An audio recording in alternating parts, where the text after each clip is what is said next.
Hi guys, Alex Ong here from Traders Corner. Just making a quick video of a trade that I'm looking to take. Should it set up in the next sort of half an hour, or certainly be before the end of the trading session, which is 4 o'clock for me. You can see it's 2:17 here at the moment. What we've had happen is the market's attempted to break out to new highs.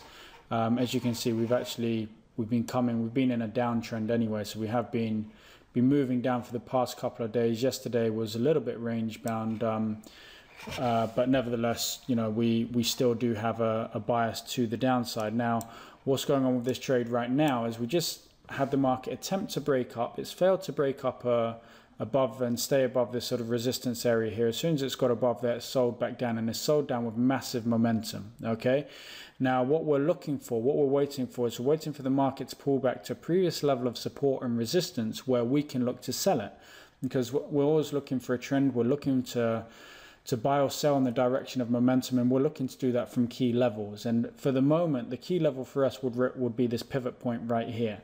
We can't really say that we could trade from this level here, but if we were to take a short from this level at the 12282 level, by the time our candle sets up and everything, we get the signal to enter, we'd be trading into the support level over here, into S1, and we generally don't like to trade into trouble. So ideally, looking at this momentum move here, we're looking for a pullback to around this sort of pivot level here. As I said, unfortunately, there aren't any more clear defined support or resistance levels that we can trade from, but that's not an issue because the pivot point does represent quite an important support and resistance level in the markets when you're day trading. I mean, ultimately, if the market's going to continue to be bearish, it needs to hold below that level, which is what we're looking for. And if it's looking to go bullish, then it needs to break above that level and hold above that level. And that's sort of what we're looking at for this trade right here. So I'll update you when we get to it, if we get to it. But just, you know, before it happens, just to show you what we're looking at, what's going on in our minds as we're looking to take the trades. And yeah, I'll catch you in a second if the trade sets up in any case. Okay guys, so I'm back, and as you can see, the market has pulled back to the pivot point, and it does look like it could be bouncing from this level here. So I've got my trade platform up and ready to execute the trade should we get the signal to enter, and I just thought I'd obviously create the video here for you to show you exactly what goes on, you know, when we're looking to take trades and everything. And as I said just now, really what's going on in our mind as we're taking them. And the important thing to note here is that we haven't just entered the trade simply because it got to the pivot point. That doesn't make any sense. You know, we don't have a crystal ball and we can't predict the future. Ultimately, what we're looking to do here is place a trade if we get the reaction to the level that we're expecting, and the reaction that we're looking for is a bounce off of this level.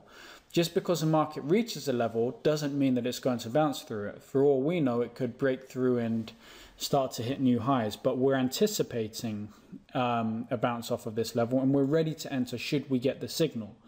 Okay, and that's very, very important, because a lot of people, when they come to their trading, they sort of identify these levels and they say, you know what, okay, it's at that level now, so I'm looking to take the short just because it's at that level.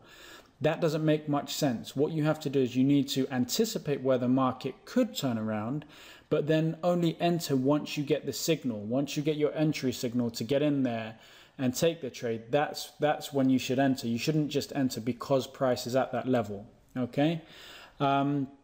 Okay, I will stop the video now because it looks like the markets are playing about a little bit, and I will start the video again should the trade set up and should we enter, and, you know, talk you through what's happening.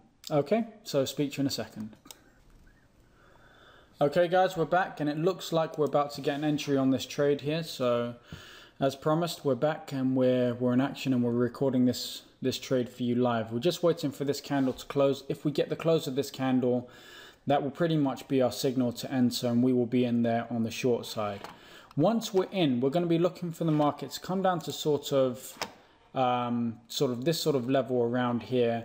We'll watch price action when it gets down to S1, because often that can act as support. So we will watch price action when it gets there, but ultimately we're looking for 2 to 1, and we should pretty much get our 2 to 1 by the time we get back to these new lows. And that's really the thing that I love about trading this way, that ultimately we aren't really looking for the markets to do anything spectacular. We're not asking them to do anything that they haven't done before. You know, we're not saying break out to all-time new lows or anything like that. We're just saying, you know, could you retest the lows that you've just come from? So we know the market's already been there. We know that it's got the power to do that. And we're just asking it to have another go, which the majority of the time, when you've got momentum with you, when you're trading from a good position, that generally seems to be what happens. So as I said, ultimately, we're looking to, if the market closes negative now, if we get a bearish candle here, there we go, we're in. Okay, got a bit of slippage there, but never mind. So we're in there on the short side. I'm going to be looking to get out of this trade if the market breaks back above at 12293 or in or around that sort of area. We're in at 81 and 80, so really and truly we need the market to come down towards these lows here at 60, sort of 60, 61 in order for us to be able to look to take our profits. So we will just watch to see how this unfolds. Now remember, when we're taking these trades, we can't predict the future. Okay, and any one trade in isolation is pretty much random. So even though we've taken this trade and we feel like we have an edge, the outcome of this one trade is random. The thing that's important to remember is a series of trades. What's going to be the outcome of multiple trades? Not just one trade, but 10 trades, 20 trades, 100 trades. Okay, so whether we have to get taken out of this and stopped out of this trade, or whether we take profit, literally has sort of no impact on how we view the system or our trading, okay? Because one trade in isolation is very much random. It's only a series of trades when you start to see your edge build up, okay? And I need you guys to understand that when you're watching this, and not be sat here rooting for this trade, because that's not going to make you money. It doesn't matter how much you will a trade to go up or down.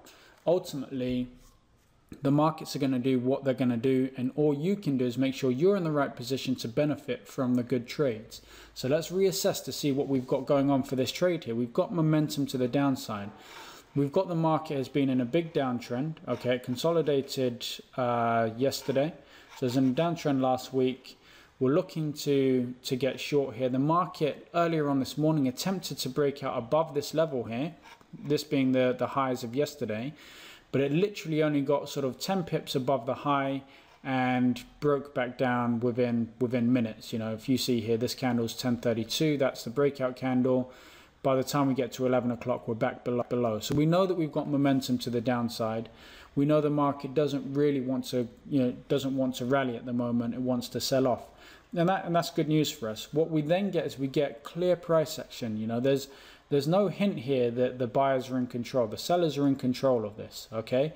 Now, this pullback is a natural pullback. Now, why is it a natural pullback? Because we've come to a previous level of support over here, okay? The previous level of support also coincides with the S1 support level. So we would naturally expect that level to provide us some sort of support. And what it will be is it will be an opportunity for the sellers, for the bears from this previous move here, to take a little bit of profit, take stock of what's happened, and get ready for the next move down. And that's what we believe is going to happen with this trade here. We believe that we've now taken, the sellers from the previous move have now taken profit, and they're going to be looking for the shorts.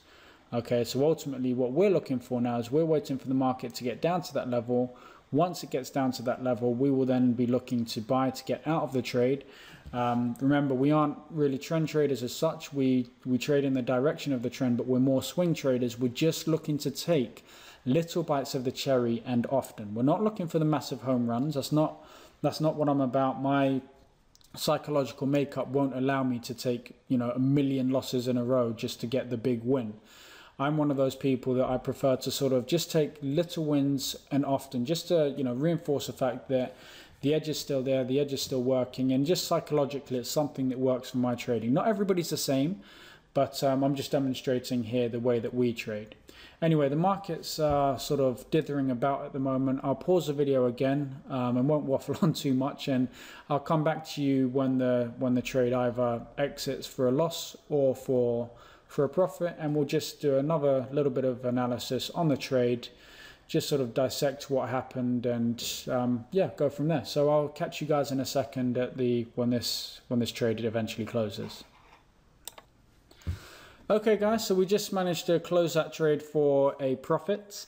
As you can see, we again got a little bit of slippage either side, and that's always important to account for in your trading, because it's very nice with hindsight to go back and say I would have been in here and there and so on and so forth, and I would have got perfect entries, but that's not always the case. You can't always guarantee you're going to get the perfect entries. And as you can see here, even though I was looking to get out around the sort of 61 level, by the time I did get out, the actual price was 64, 65. But you know, that's just life. What can you do? Ultimately, we traded our plan. Our plan was, as you can recall from earlier on in the video, we were looking for the market to pull back to this previous pivot point. We had momentum to the downside, so we were happy with that. We believe this was a bit of profit taking. We then looked to sell when the market got to this level. Eventually, when the market got to that level, we waited for the reaction. Finally, once we got the reaction to that level that we were expecting, we got our signal to enter. We took the short. Our stop was above the signal candle over here, so around the 122.93. The market fortunately didn't get anywhere near that. It then proceeded to break lower. We had a little bit of a bounce off of this level, and I was watching this level very closely when we got there to make sure that it wasn't more than sort of like a one candle bounce, and that the candle immediately after that was also bearish, because if we started to get more of a bounce around this level, I would have come out there for a little bit of less profit, but you know, obviously trying to be safe there, because that is a logical level for the market to turn around at. As it happens, we managed to get just a little over sort of a little over 1.5 to 1 on that trade. Really, we were looking for the 2 to 1, but we got a little bit of slippage, and that's just the way the markets work, and there's really nothing that we can do about that. But anyway, I hope you've enjoyed the trading video and you've got an idea for how we trade, how we go about taking our trades, what we're thinking about at the time, and really what you should be thinking about if you want to be a profitable trader. If you've got any questions, as always, feel free to drop us an email or anything like that. Otherwise, we'll catch you on the next live trading video. Take care now. Have fun.